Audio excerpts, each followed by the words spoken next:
পেঁয়াজের বীজতলা তৈরি করতে আমাদের সর্বপ্রথম যেটি প্রয়োজন সেটি হচ্ছে জিপসাম। Calcium 23%, sulphur 17%।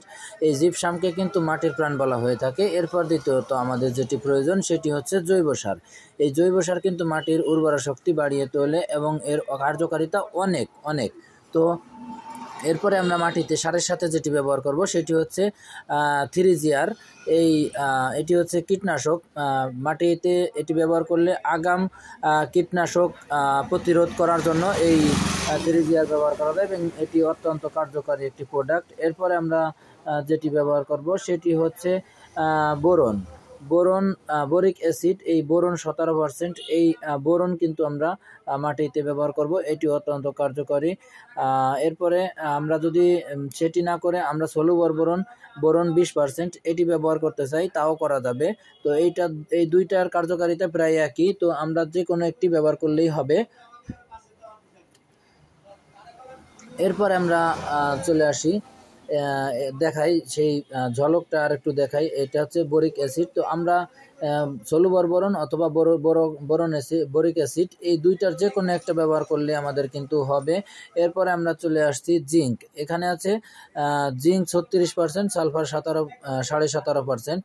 তো এই জিঙ্ক কিন্তু মাটির জন্য এবং উদ্ভিদের জন্য, আমাদের গাছের জন্য কিন্তু অত্যন্ত প্রয়োজনীয়, তাই আমরা এই জিঙ্ক ব্যবহার করব। এটি ব্যবহার করলে কিন্তু আমাদের পেঁয়াজের যে চারা সেটির গ্রোথ কিন্তু অনেক ভালো হবে এবং দ্রুত বেড়ে উঠবে। এরপর হচ্ছে আমাদের হিউমিক অ্যাসিড। এটির নাম হচ্ছে হিউমিকিং। হিউমাস ও পটাশিয়াম সমৃদ্ধ এই হিউমিক অ্যাসিড আমরা কিন্তু এই হিউমিকিং আমরা ব্যবহার করতে পারি। তো এটির জন্য কিন্তু আমাদের আলাদা কোনো কিছুর প্রয়োজন হবে না, জাস্ট আমরা এটা নেব দানা জাতীয়, এটা আমরা জাস্ট বুনে দেব, ছিটিয়ে দিব জমিতে। এটা চাষের নিচে দিতে হবে, অবশ্যই চাষের নিচে দিতে হবে। আমি যেগুলো এখন পর্যন্ত দেখিয়েছি সবগুলোই চাষের নিচে দিতে হবে।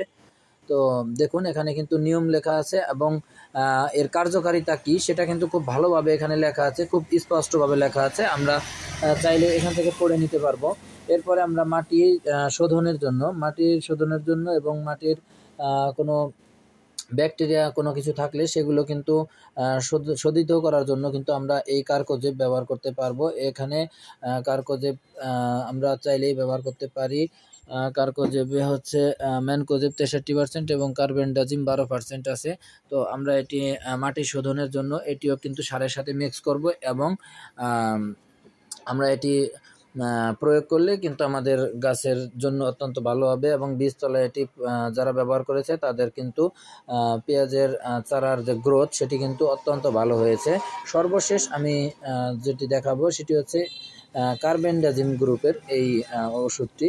তো কার্বেন্ডাজিম গ্রুপের এই পাউডারটি আমরা কিন্তু পেঁয়াজের যে বীজ বা দানা বলে থাকি, এই বীজের সাথে আমরা কিন্তু এটি বীজ শোধন করার জন্য এই কার্বেন্ডাজিম গ্রুপের এই মেডিসিনটি আমরা ব্যবহার করতে পারি। বীজে প্রতি 1 কেজি বীজে আমরা মাত্র 25 গ্রাম কার্বেন্ডাজিম গ্রুপের এই পাউডার ব্যবহার করব। ভালোভাবে মিশিয়ে নিব, বীজের সাথে মিশিয়ে নিয়ে তারপর কিন্তু আমরা বীজ ছিটানোর আগে বীজের সাথে মিশিয়ে তারপর কিন্তু আমরা জমিতে বীজ ছিটিয়ে দিব। তো এই হচ্ছে আমাদের পরিপূর্ণ যে ডোজ। এটি আপনারা প্রত্যেকটি প্যাকেটের গায়ে কিন্তু ব্যবহার করার নিয়ম এবং পরিমাণ লেখা আছে। তো এই পরিমাণ অনুযায়ী আমরা ব্যবহার করব, তাহলেই কিন্তু হবে। এখানে আমি স্বল্প সময়ের জন্য আমি কিন্তু পরিমাণটা ভালোভাবে আপনাদেরকে বলতে পারলাম না, তবে প্যাকেটের গায়ে যে পরিমাণ লেখা আছে অবশ্যই খুব ভালোভাবে লেখা আছে এবং সেটি আমরা ফলো করলেই হবে।